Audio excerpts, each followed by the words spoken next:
have a really special episode for you all today. This is different than the other episodes that you're used to hearing here in the Podcast Cafe. But this episode is in combination with the past episode I did a few weeks ago about my business turning 5. Well, I had a party, of course, and at the party, I put up a little station for people to record me messages, questions, our favorite memories together, all of these different things. And I just have the best people surrounding me.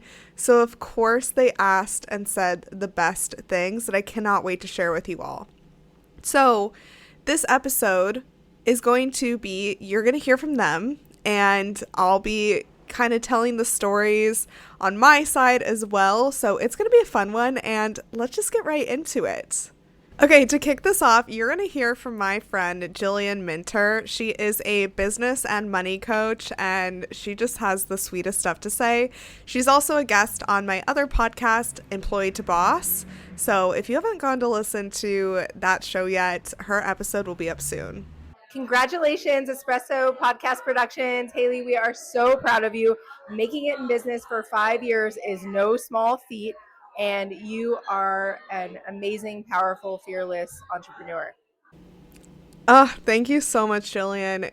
I appreciate that. It is no small feat, but it really just means so much that everyone is there to celebrate 5 years with me, to kind of validate how much effort goes into owning a business.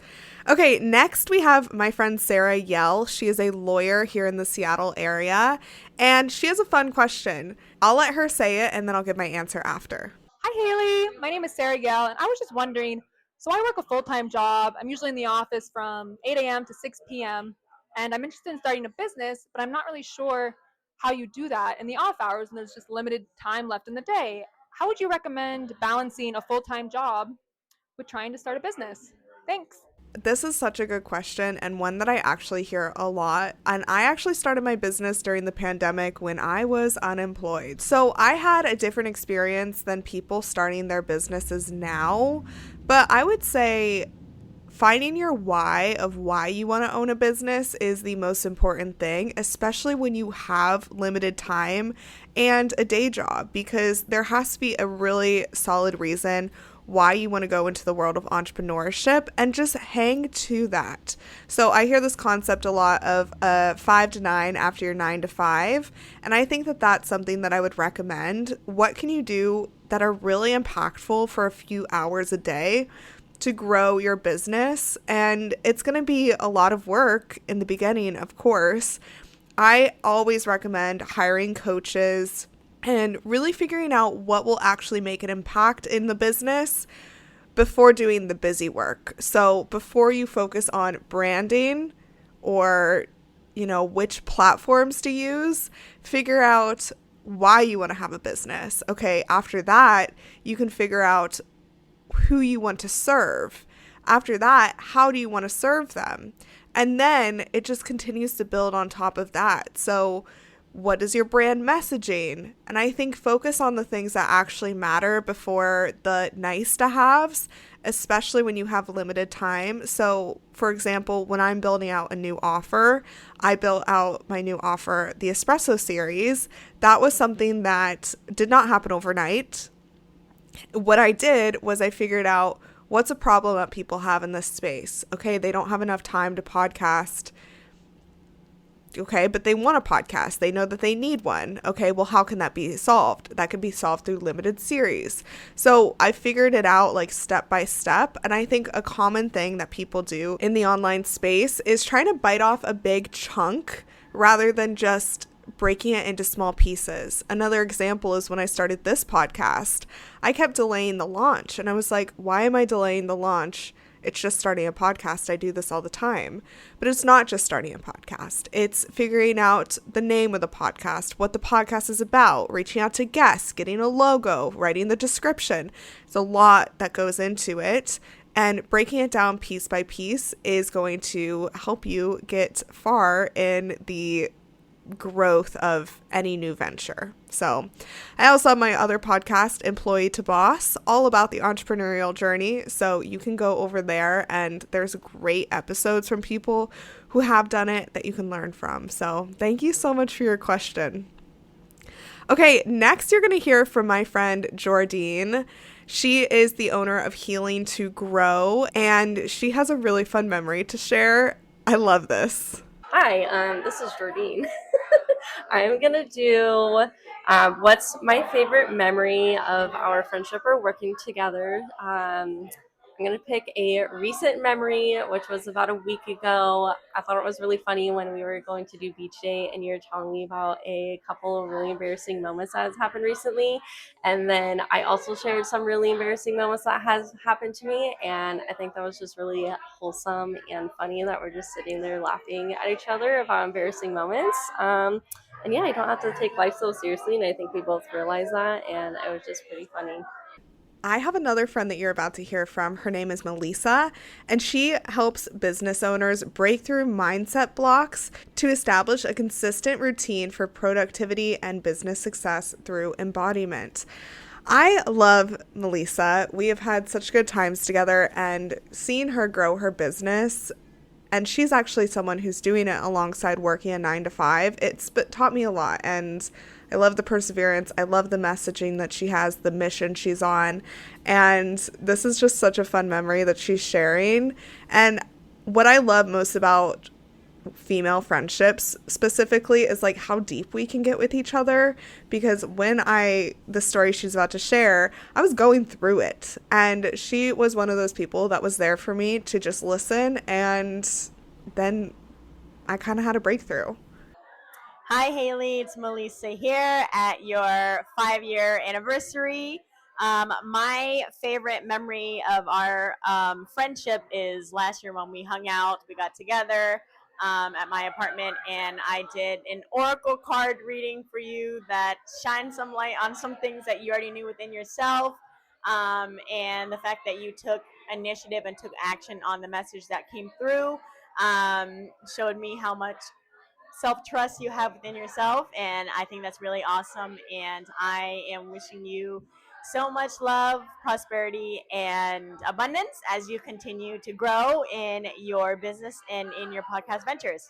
Next, you're going to hear a question from Yulia. She is an amazing photographer based here in the West Seattle area. I love her work, and we actually call each other coworkers because we go to so many networking events together. It's just, we always run into each other. So I love this question. I'm going to let her ask it, and then I'll get into the answer.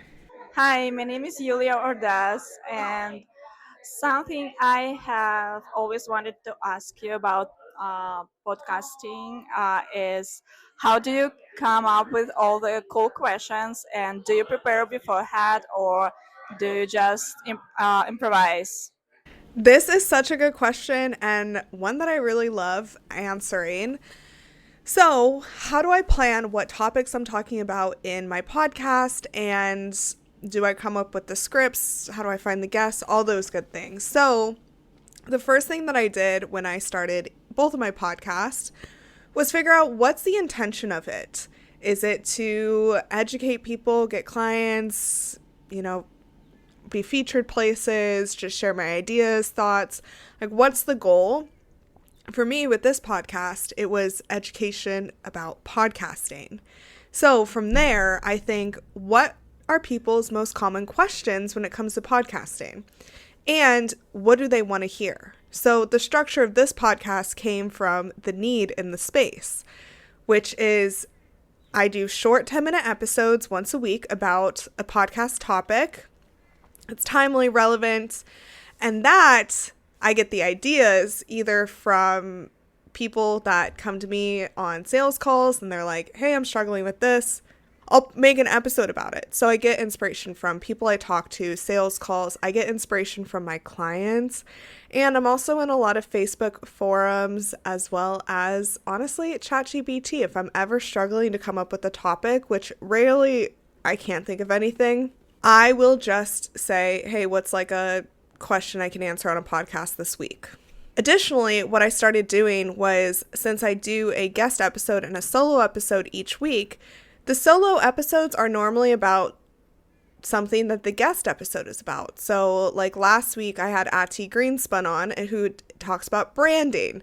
So I took her topic and made it into the viewpoint of the podcast version. So what do podcasters care about branding? So I'll just tailor it like that. But really, the longer you do it, the easier it gets to come up with topics. I also rely a lot on guests to come onto my show. Of course, I could do an all solo episode series, but I find podcast guests are very fun for me to interview. So that's usually what I do. I will have guests on, and that gets topics in itself. When I do research on them, I look and see like, okay, what in the podcast space, like how can we tailor this to my show? And normally I come up with questions on the fly, honestly. And I do have planning that goes into it. Like I listen to the podcast, I read their bio, I do dive into their social media. But I have been interviewing people for 8-9 years now. And unless it's a topic that I'm not really sure about, and even if it is, I just ask the questions that I want to know. And I think that makes the podcast more approachable. I'm not pretending to be the expert about any of their topics. That's why I have them on. So I ask from a standpoint of asking to understand. That's what I truly do. So that's really how I do that. But thank you so much for your question. I hope that this helps. There is a never-ending amount of things you could talk about on podcasting. So it really just get started and you'll be able to get there. So my next one is from Nicole Norman. She is so fun. I met her networking not too long ago. And one of the questions that I prompted people to ask was like, if you had a podcast, what would you call it and what would it be about? So let's hear Nicole's answer. Her business is called Pacific NW Bio. They do biohazard cleaning in the area. So interesting. Great party. Love the favors. Alrighty. If I gave you your own podcast, what will it be called? Well, that is a great question. I think it would be called Straight from the Streets. Street Talk? Street Talk. Straight from the streets. You've heard it first. We're going to talk all about biohazard and where your taxes go. Oh, yeah. Tax money goes. Boom, boom. Meth, fentanyl, hoarders, crime scene. That's my favorite. All right. So, yeah, Street Talk. Straight from the streets. Okay, that's so good. And for any true crime lovers out there, definitely go check out Nicole's TikTok. That's where they've been posting a lot and taking off. It's called Pacific NW Bio. You can go find her there. Next, we're going to hear from the other voice in that recording, Dr. Ayexa Santos. She's actually my chiropractor. Incredible. Here in the Seattle area. She's in Capitol Hill, and she is also answering the same question. What would her podcast be about if she started one? Okay. Hi, Hayleigh. So if I gave you your own podcast, what will it be called? So my own podcast will be called Life Straight. We will be talking about upper cervical chiropractic, health and wellness, and how to get your life straight. I have been to chiropractors in the past, but never an upper cervical chiropractor. And the technique is so interesting. I learned about it all from her, and that's what she's doing on me. And it has been helping a ton. So I think you should make that podcast happen. And you do know someone who can make that happen for you. Wink, wink. Next, you're going to hear from my friend Alexa Phillips. Hi, Hayleigh. It's Alexa. I just wanted to wish you congratulations on 5 years in business. It's such a remarkable achievement, and I'm so glad to have met you and gotten to know you and have gotten to be on your show. And cheers to 5 more years in business. Thank you so much, Alexa. It is so nice of you to say that, and I am so happy that we met too. Your episode on Employee to Boss is such a good one. So for everyone listening today, make sure you go and find that episode with Alexa on Employee to Boss. Alexa is the owner of Bright Eye Creative. She does content marketing for early stage B2B and B2C SaaS startups. She also has an incredible blog newsletter that is called Creative Anonymous. So make sure you go and subscribe. You can go find her on Instagram at Bright Eye Creative. Next, you're actually going to hear from her sister, Catherine Phillips. I helped Catherine start a podcast. It's called the Faithful Flourish Podcast. It is an Orthodox Christian podcast. And I love when people have niche podcasts. So helping Alexa was so fun. And let's hear from her right now. Hi, Hayleigh. This is Catherine, and I am the host of Faithful Flourish podcast. My question for you is how to promote your podcast on social media. What are your best tips and how to grow your audience through social media and your podcast? Thanks so much for your help for helping me launch Faithful Flourish, and I look forward to your answer.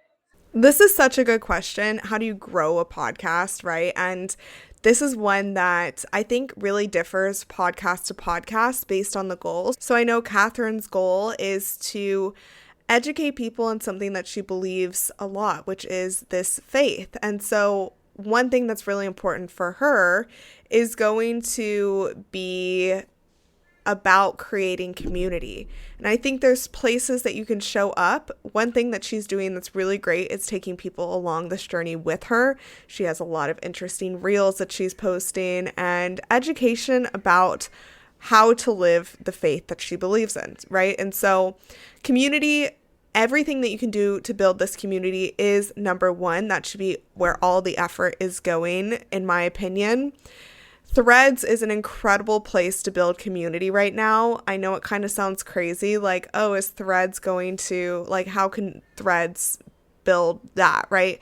But Threads is such an incredible way to meet people who you wouldn't have otherwise, and the algorithm right now is just, it's really good for categorizing people into what they're interested in. So I would say double down on Threads and continue doing what you're doing. Continue to put out podcast episodes, continue to reach out to people, and continue making a great product that people will come to be educated on. So I say you're doing a lot of the best things that you should be doing. And I think adding Threads would be a really low lift way to get some more listeners.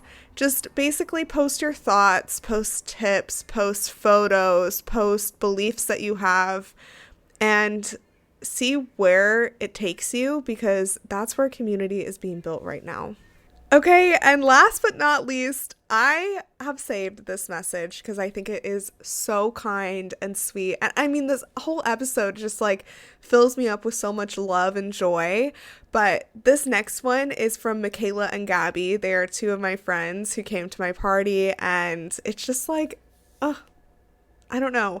Being in this world where we surround ourselves with other entrepreneurs, I think that there's beauty in being surrounded by people who also aren't in the entrepreneurial world but fully support you, even though they might not understand like the day-to-day of what I do. Like, they are always there as a shoulder to cry on, someone to lean on. Like, it is just so, like I said before, like female friendship is just so fulfilling.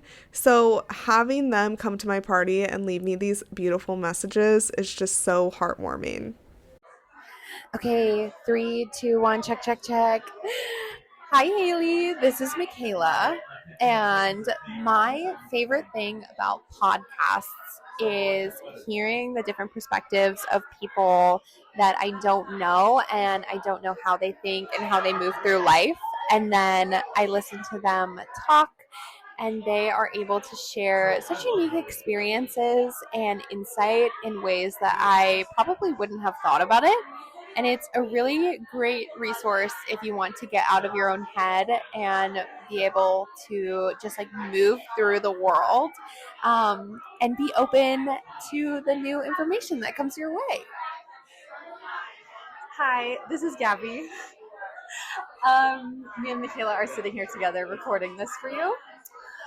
My favorite memory of our friendship I was actually thinking on the way here today that I think I met you in Vegas before you moved up here, because Carlin said, I have this friend in Vegas and I think you guys would get along really, really well. And I remember we went out to a couple of bars together, and we have some pictures from the first time that we met. And then every other memory with you is also my favorite. Lots of nights in Ballard, trips to Lake Tahoe, even just casual nights, guessing captain's, not gender reveal, guessing captain's breed reveal was fabulous. And now we want to leave you a piece of advice or encouragement. Or a little funny message. Or a little funny message that you can read on the show. I fear I would not be good live on a podcast. Well, my piece of advice or encouragement, whatever, Or a funny message. is to just be true to yourself in whatever that means in the moment. And sometimes that means different things, and who you are is a really fluid and developmental thing that you go through life with. So whatever you do, just feel like you're being your most authentic self. And then you'll never be confused about the content that you make or who you surround yourself with, because that's a reflection of who you are in that moment. Wow, that's beautiful. And I wish we were doing a video recording, because I just gazed at Michaela like I was so proud of what she was saying. The piece of advice that I would leave you, Hayleigh, as I just said, I can imagine you editing out my because that's what you do. My piece of advice to offer is to celebrate the small wins, because I know that you're celebrating this massive accomplishment of 5 years of a successful business. But try to remember through the small moments that you are kicking ass and taking names. Amen. Amen. Peace up, A-Town. You're just a rock star, and every little thing that you do is amazing. And I wrote it in my card to you, but I brag about you to all of my friends, because you are just truly amazing and do incredible things. And we love you. We're so proud of you. Can't wait to be here in another 5, 10, 50 years. 50. Hope you're not working in 50 years. Yeah, period. You'll be retired and wealthy. Bye. And that is that. Okay, thank you so much for listening to this episode. If you stuck all the way through, I really appreciate it. I know this is different than the content that I normally post, but I just want to remind you all that what you're doing, people are noticing, and you're building a community along the way. So even though it might feel like you're not talking to anyone week after week in the podcast, maybe you're not getting the responses that you want, or people aren't DMing you as much as you want, people are still listening and admiring, and they're to celebrate you. So give them an opportunity to celebrate you. I actually stole this idea of doing these live recordings from a event I went to with Alicia Kumar, where she was doing it. And so big shout out to her for this idea. But I think that this is going to be one of those episodes that I come back and listen to when I'm not having the best day. I mean, entrepreneurship is not for the weak of heart. And there are times where you have to stand up for yourself and trying to stay true to who you are, all while making money and dealing with clients and realizing everyone works differently. And this is just one of those encouraging episodes that just makes my heart so warm. So just like Gabby said, hopefully I'm not working in 50 years and I'm retired and living my best life. But if I am, I hope I'm still around such an amazing community like this. Okay, we're going to get back to regularly scheduled content next week, but I appreciate you taking the time to listen and celebrate. And for the listeners, if you want to send me a message, I will definitely put it in another podcast episode. I would actually love if you sent me a message, a voice message or whatever, that I could put in another episode. That would make me so happy. So, oh my gosh, thank you, and I will catch you next week.